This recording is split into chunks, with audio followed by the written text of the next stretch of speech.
পৃথিবীর কোনো মানুষ যদি আপনাকে ঠগায় কখনো আঘাত নেবেন না, কারণ মানুষ বড় নেমু খারাপ, মানুষ বড় গাদ্দার।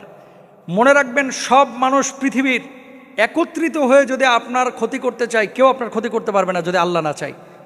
মানুষ মানুষকে ঠগাইতে পারে, সন্তান বাবাকে ঠগাইতে পারে, বাবা সন্তানকে ঠগাইতে পারে, স্বামী তার স্ত্রীকে ঠগাইতে পারে।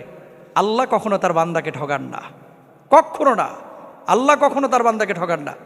বরং ডাকার মতো যদি ডাকেন, আল্লাহকে বলার মতো যদি বলেন, সে আল্লাহ সুবহানাহু ওয়া তাআলা আপনার ডাকে সাড়া দেবেন। আপনি মনে করছেন যে এত ডাকলাম আল্লাহ তো সাড়া দিচ্ছে না, কে বলছে দেয় নাই? কিছু কিছু সময় এটা আপনি বুঝতেছেন ভুল।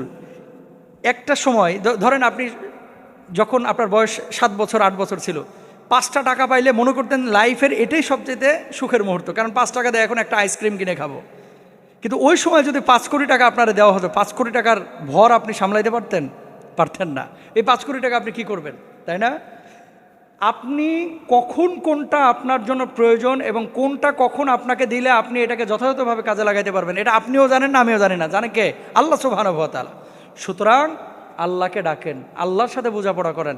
শুধু রিজকের পেছনে না ছুটে রিজিকের মালিকের পেছনে ছুটেন। পৃথিবীতে কে কষ্ট দিল, কে আপনার তিরস্কার করলো, কে আপনাকে হিংসা করলো, কে অহংকার করলো, কে পেছন থেকে টেনে ধরলো, গণার টাইম নাই, দেখার টাইম নাই। আমার বোঝাপড়া হবে আল্লাহর সাথে। আল্লাহ যদি আমার প্রতি খুশি থাকে, আমি পৃথিবীতে সফল।